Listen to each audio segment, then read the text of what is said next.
কি ব্যাপার কাকু আমায় দেখে চলে গেল কেন? ব্যাপারটা দেখতে হবে তো।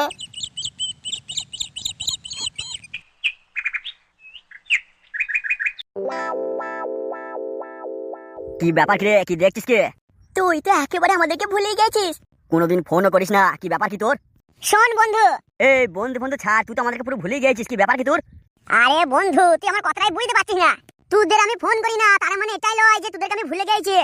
তার মানে তোদেরকে ফোন করি না তার মানে হলো এটাই যে আমার এখন আর পয়সার দরকার নাই। আবার যখন পয়সা দরকার হবে তোদেরকে ফোন করবো, বেশ আমি এখন গেছি। আরে তুই দেখছিস কি, আজ কি এমন বার মারবো টাকা ধার নেওয়াই ভুলে যাবে। তুই ওকে ধর, তার আমি দেখছি।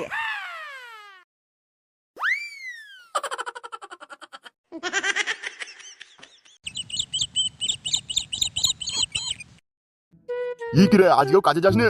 তোকে যাবি বললাম, মন্টুর চায়ের দোকানে কাজে যাবি, কি হলো সেটা? বাবা আপনি ভুল করছো, তুমি ভুল করছো, তুমি বুঝতে পারছো না। চায়ের দোকানে আমি কাজ করবো না, কদিন পর মন্টুকে আমি আমার দোকানে কাজ করাবো, তবে আমার নাম ফটকে দেখে নেবে। বলিস কিরে তোর দোকান? আরে হ্যাঁ হ্যাঁ আমার দোকান, দুদিন পর দেখবা আমি অনেক বড় হয়ে যাবো। হাসছি তুমি, হাসি দাও, হেসে লাও, তুমি দেখে লিও আমি দুদিন পর এত বড় হয়ে যাবো। তা হ্যাঁ রে, তুই বড়লোক হয়ে যাবি মানে গাছের পাতা কি টাকা হয়ে যাবে নাকি? সে সময় হলে দেখতে পাবে গাছের পাতা টাকা হবে নাকি আমার পকেটে টাকা হবে, সে তুমি দেখে নেবে। তুইও কান খুলে শুনে রে, তোকে আজ আমি খেতে দেবো না। কাদা তুমি খেতে যদি না দাও তুমি কি মনে করছো কি দুদিন পর আমি হোটেল খুলবো? তোমাকে আর বেশি দিন আমাকে খেতে দিতে হবে না, আমাকে 2 দিন খেতে দাও, তারপর দেখে নেবে।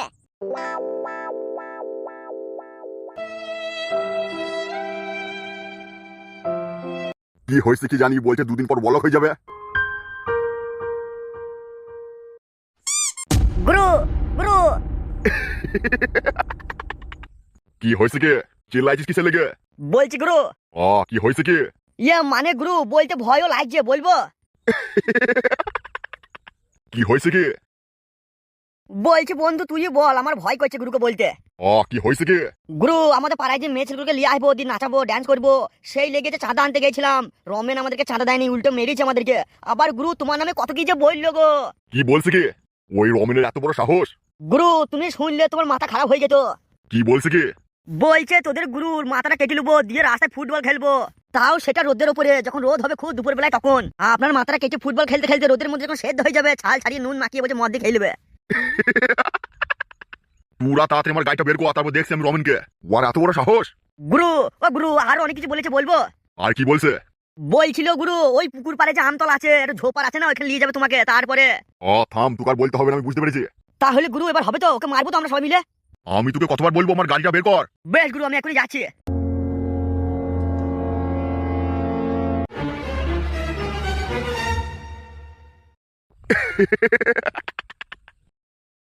রমেন আজকেই তো জীবনের শেষ দিন, কাল রাতের সূর্যের আলো তুই দেখতে পাবি না। লাও শুধু বসেই থাকবে না, কি কিছু বলো? আমি কিছু বলবো না, যা বলবে তুমি বলো, আমি শুনবো। আচ্ছা ফটকে, তুমি সত্যি করে বলো তো তুমি আমাকে কতটা ভালোবাসো? আমি তোমাকে এতটা ভালোবাসি। তুমি আমাকে কখনো ছেড়ে যাবে না তো? শুনো সোনালি। হ্যাঁ বলো। আমি নিজেকে ভুলে যেতে পারি, এই পৃথিবীকে ভুলে যেতে পারি, কিন্তু কোনোদিন তোমাকে ভুলতে পারবো না। ও মা তাই? হ্যাঁ গো সোনা, আমি তোমাকে খুব ভালোবাসি। দাদা বলছি কিছু পয়সা হবে? আমার খুব খিদে পেয়েছে, খুব খিদে পেয়েছে। কিছু পয়সা দিলে ভালো হতো। বেশ তুই দাঁড়া, আমি তোকে দিচ্ছি। না তুমি দেবে না। কেন দেবো না? তুমি থামো, তুমি টাকা দেবে না? এসব ছেলেদেরকে আমি চিনি, সবার কাছে শুধু হাত পাতে। কেন কাজ করতে পারো না তুমি? বড় লোক মানুষ দেখলি তোমাদের হাত পাতে মন হয় নাকি? তুমি চুপ করো। কেন আমি চুপ করবো কেন? পয়সা কি সস্তা নাকি? ভিখারি কোথাকার এসছে, তুমি পয়সা দিয়ে দিচ্ছ? চুপ করে, এটা আমার ভাই হয়, আমি ওর বড় দাদা, সেই জন্য আমাকে পয়সা চাইছে। মানে ভাই তুই মনে কিছু করিস না ভাই, তোকে চিনতে পারি না, তোকে বুঝতে পারিনি। তুই আগে বাড়ি আয়, তারপরে দেখছি আমি তোকে।